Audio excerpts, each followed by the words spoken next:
maioria da população idosa do Rio está em situação de vulnerabilidade social. CCJ discute projeto que cria regras para o funcionamento das frentes parlamentares. E deputado Chico Machado é eleito novo corregedor parlamentar da Assembleia Legislativa. O Jornal da Alerj está começando agora.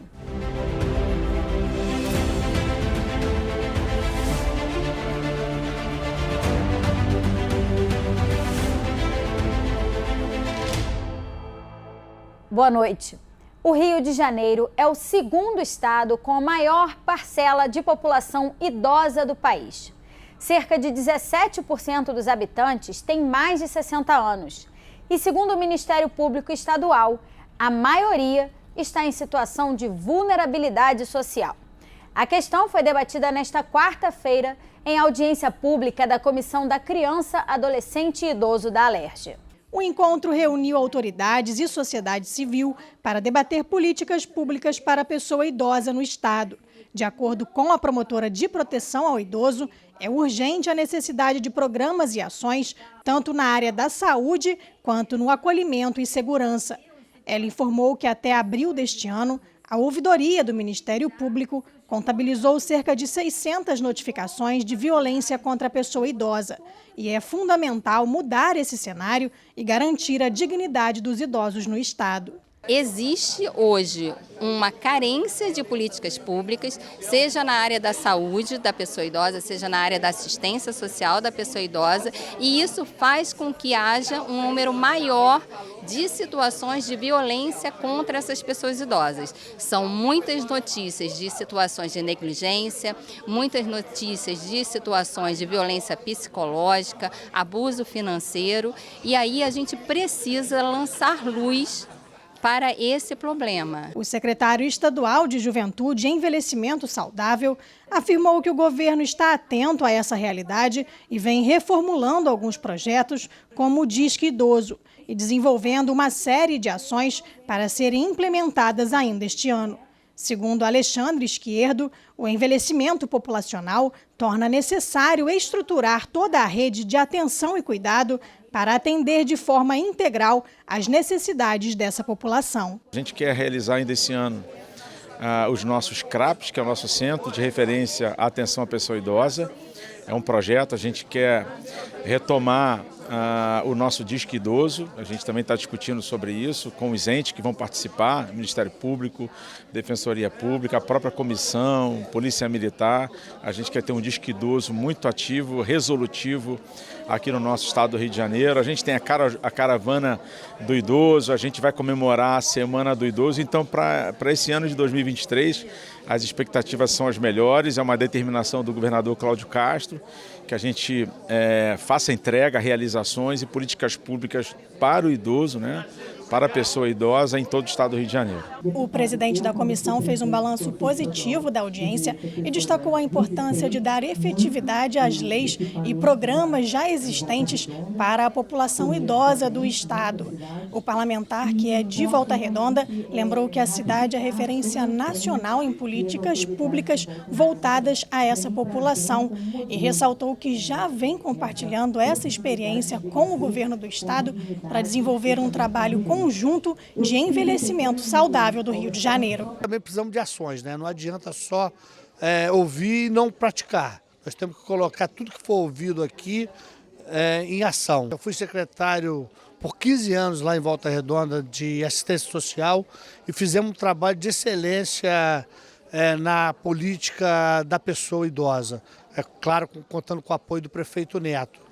E queremos levar todos os projetos vitoriosos que tivemos na nossa cidade para todo o estado do Rio de Janeiro. Com isso, melhorar a qualidade de vida da população idosa da nossa cidade, do nosso estado. A Comissão de Constituição e Justiça voltou a discutir o projeto de resolução que está sendo elaborado para criar regras de funcionamento para as frentes parlamentares na Alerj. Ao todo, 118 projetos estavam nas pautas das sessões ordinária e extraordinária da CCJ. Atualmente existem 81 pedidos para a instalação de frentes parlamentares, enquanto a Casa tem 33 comissões permanentes em funcionamento. Sobre o assunto, Os deputados presentes realizaram uma ampla discussão. Não havia uma regra clara sobre o funcionamento dessas frentes. Isso foi objeto de questionamento, inclusive, por presidentes de comissões temáticas, que dizem que algumas frentes protocoladas, elas invadem a competência das respectivas comissões temáticas da Casa. De fato, houve, nesses 45 primeiros dias de funcionamento do Parlamento, um volume demasiado de frentes apresentadas, 3 vezes mais em 45 dias do que em 4 anos da última legislatura.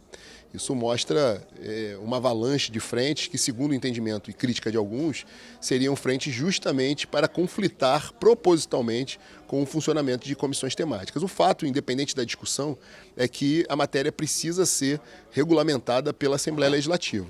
E a partir daí, nós colocamos em discussão, através de uma questão de ordem, de forma extraordinária, um projeto de resolução que está tramitando na Casa há 4 anos e meio, mas que justamente define ali os balizadores e os critérios para a organização dessas frentes. Sabemos que as frentes parlamentares são muito importantes, dialogam com a organização popular e social e tratam de demandas muito específicas, né, da luta do nosso povo no estado do Rio de Janeiro. Então a gente deliberou aqui e agora a gente tem um novo regimento, regulamento, né, a partir da deliberação da CCJ, vai ao plenário, para a gente poder garantir o funcionamento pleno das nossas frentes parlamentares.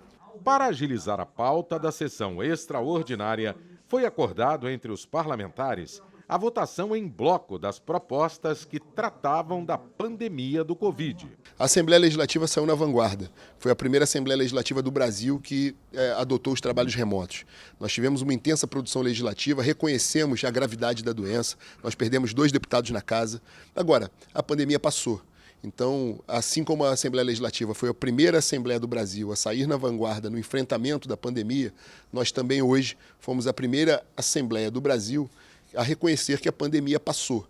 Então foram sepultados todos os projetos de acordo com o regimento. Existe um artigo no regimento, 143, que diz que o projeto fica prejudicado pela questão da temporalidade ou da perda de objeto, que foi justamente o teor do relatório, e o projeto a sessão extraordinária foi deliberativa, nós aprovamos esse relatório e, portanto, os projetos que versavam sobre pandemia, sobre Covid-19, foi sepultado na Assembleia Legislativa. Na sessão ordinária, dentre os projetos votados, o do deputado Munir Melo, que determina a instalação de ferramentas para a segurança nos aplicativos de transporte de passageiros durante a viagem.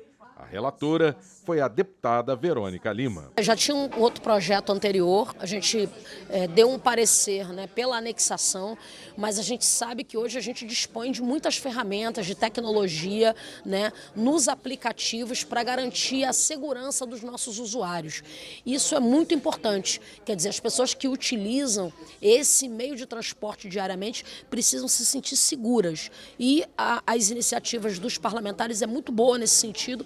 A gente sabe que dispõe de ferramentas, então o nosso parecer foi pela anexação, para assim a gente conseguir aprovar as 2 iniciativas parlamentares. O plenário elegeu nesta quarta o deputado Chico Machado para o cargo de corregedor parlamentar da Alerj. O corregedor substituto será o deputado Valceasa. A eleição ocorreu de forma nominal e aberta e, com 63 votos, foi eleita a única chapa candidata, formada pelo deputado Chico Machado, do Solidariedade, que passa a ser o corregedor, e o deputado Valceasa, do Patriota, que passa a ser o corregedor substituto. De acordo com o regimento interno da Alerj, cabe à corregedoria apresentar à mesa diretora sindicâncias que mostrem condutas que firam o decoro parlamentar. Os deputados afirmaram que vão lutar pela harmonia da casa, sem distinção de partidos e bancadas, mas que vão atuar com firmeza, caso seja necessário. Vai agir de forma muito tranquila, muito harmônica, mas, se for necessário, de forma muito enérgica, como nós fizemos, como fui presidente da comissão processante do ex-governador Wilson Witzel. Então a gente vai harmonizar. O meu discurso ali, que acabei de fazer, foi nesse sentido. Nós tivemos um momento, um período de adaptação de alguns colegas que chegaram, outros que já estavam.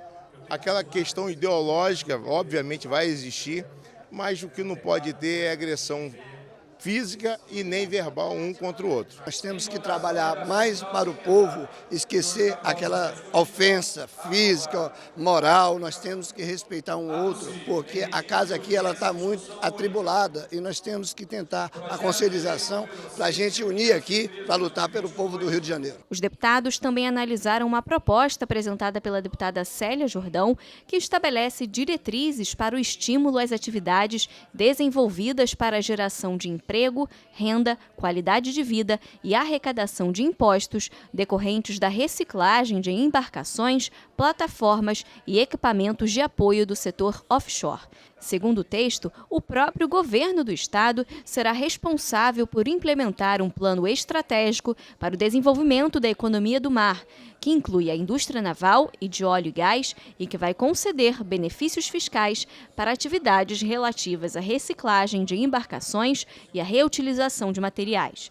O texto recebeu 23 emendas e retorna às comissões. A Petrobras tem no seu plano de descomissionamento 26 plataformas e o estado do Rio de Janeiro precisa gerar emprego, precisa gerar renda. E a reciclagem de todo esse material, que são materiais imensos, não é? Ele precisava também de um ambiente jurídico que permitisse esse trabalho. Então, esse projeto de lei, que contou com a participação de técnicos do Cluster Tecnológico Naval, que contou com a contribuição também com sugestões de emendas do IBP, que é o Instituto Brasileiro de Petróleo, do próprio INEA, de deputados da Casa, ele só vem, não é, num momento de necessidade do Estado. Também foi analisada a proposta do ex-deputado Paulo Ramos, que determina que todas as escolas do Estado, sejam elas públicas ou particulares, dediquem, no mínimo, 3 horas semanais para a prática de educação física. O projeto recebeu 4 emendas. E votado em primeira discussão, o projeto apresentado pela deputada Marta Rocha, que determina que empresas e estabelecimentos comerciais com área igual ou superior a 50 metros quadrados instalem câmeras de segurança para fazer o monitoramento interno e externo dos locais. As imagens devem ficar armazenadas por, no mínimo, 30 dias e quem descumprir a norma poderá ser multado. O intuito da parlamentar é ampliar a vigilância das ruas e facilitar o trabalho de investigação da Polícia Civil em crimes que tenham ocorrido na região. O projeto recebeu 12 emendas e retorna para a análise das comissões. O que a gente pede é que os estabelecimentos instalem as câmeras. Hoje o custo da instalação da câmera é muito barato, né? Não queremos transferir para o empresário a responsabilidade, obviamente que não, mas dizer da necessidade do acautelamento dessas imagens, da instalação dessas câmeras para contribuir com a própria segurança do estabelecimento comercial e para divulgar, né, as imagens para a Polícia Civil, de modo que a Polícia Civil possa agregar novas informações às investigações. Caixas de areia localizadas em parques, áreas públicas e locais de recreação para crianças podem passar por uma análise de qualidade a cada 2 meses e não poderão ser utilizados produtos químicos nelas. Essa é a proposta do deputado Márcio Canella, que chama atenção para o risco de contaminação das crianças que brincam nesses locais. A medida altera uma lei estadual que realiza as análises de 6 em 6 meses. O texto recebeu uma emenda e retorna para a análise das comissões. O Jornal da Alerj fica por aqui. Você pode acompanhar a programação também em nosso site e pelas redes sociais. TV Alerj, o canal do povo. Uma boa noite para você e até amanhã.